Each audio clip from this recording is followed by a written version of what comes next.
Hey there, welcome to Jackie Talks Horror. I'm Jackie, and today I'm diving into an upcoming film from horror legend Guillermo del Toro. He's working his special magic on the classic horror icon Frankenstein, which hits select cinemas in October and Netflix in November later this year. Just a quick heads up that I'll be using images and trailers from the film in this video, and there'll be any links to any trailers and articles I use in the description down below.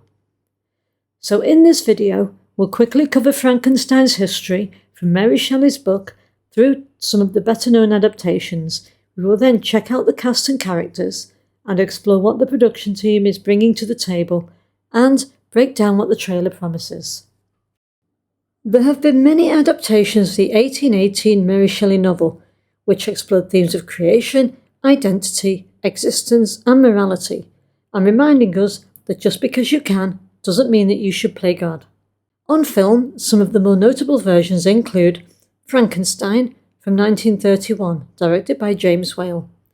This is the Universal Pictures classic, starring Boris Karloff, which set the lasting images of the monster with the flat head and bolts in the neck, and the iconic "It's alive!" as the creature comes to life. Next is The Bride of Frankenstein from 1935, again directed by James Whale, with most of the original cast and crew.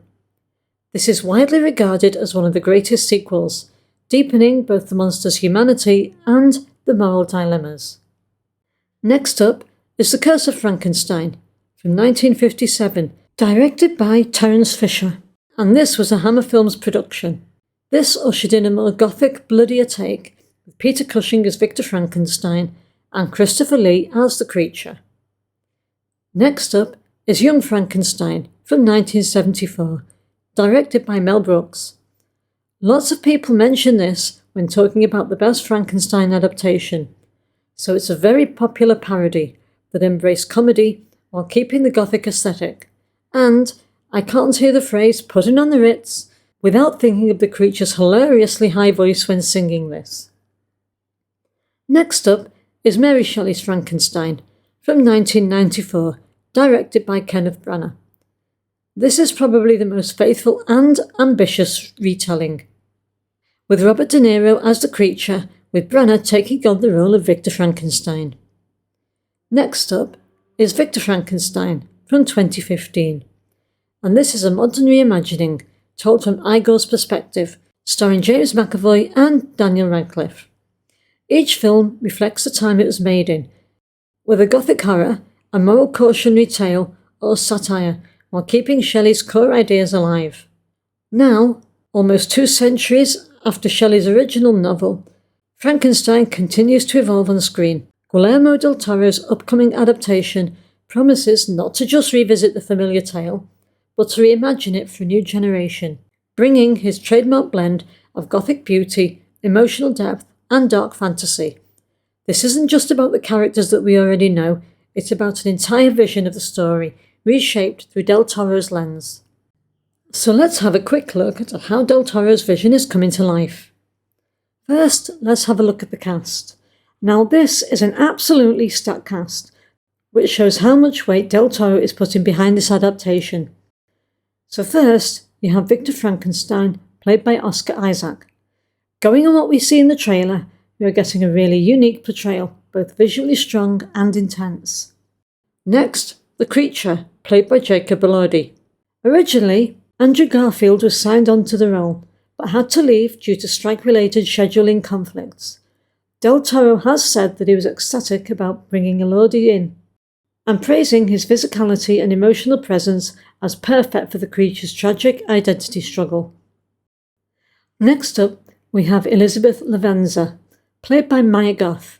She is Frankenstein's cousin and later becomes his fiancée.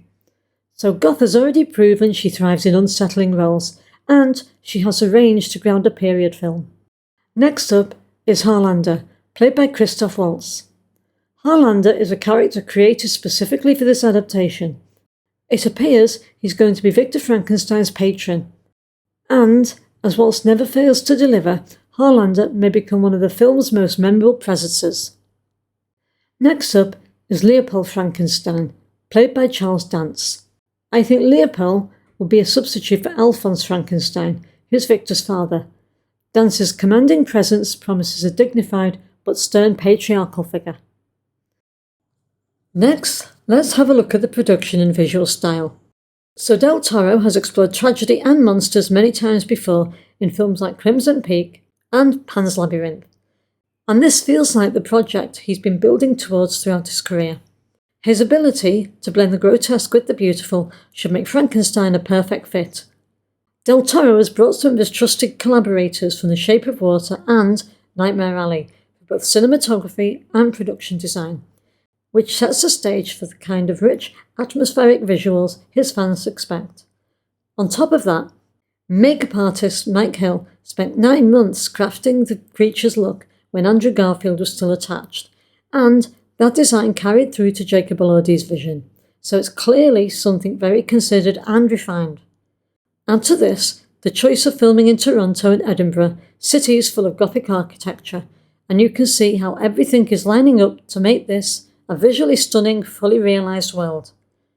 I think we can expect this movie to be a showpiece of Del Toro's signature style, atmospheric lighting, intricate sets, and a reliance on practical effects to ground everything.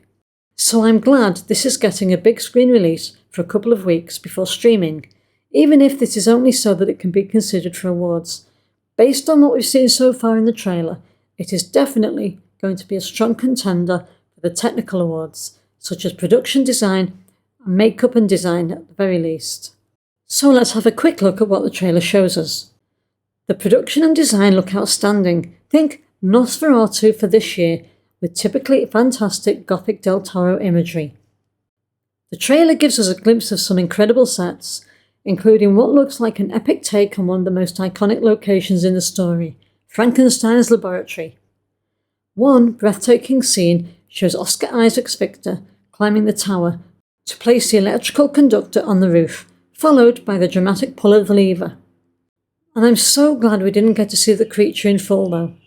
We just got a couple of scenes where we had a tease but never a clear view. What we do see is that he's really powerful and angry and frightened. And that restraint makes the anticipation even stronger. The trailer definitely got me really excited to see the film. I won't be lucky enough to see it on its limited release, but I'm definitely going to see it once it's streaming on Netflix. The production value alone looks immense. And I think this is going to be one of those films you need to see on the biggest possible screen.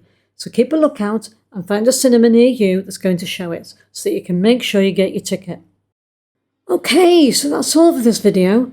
What are you most excited to see in Del Toro's Frankenstein? The creature? The Gothic visuals? Or maybe even the story itself? So thank you so much for watching, and let me know your thoughts and theories down in the comments, especially if you spotted something in the trailer that I missed. But remember to be respectful. And remember, this is only my opinion of the film. It would be a boring old world if we all like the same things. Don't forget to like and subscribe, and click that bell so you don't miss what's coming next on this channel. This is Jackie signing off. Take care, and see you next time.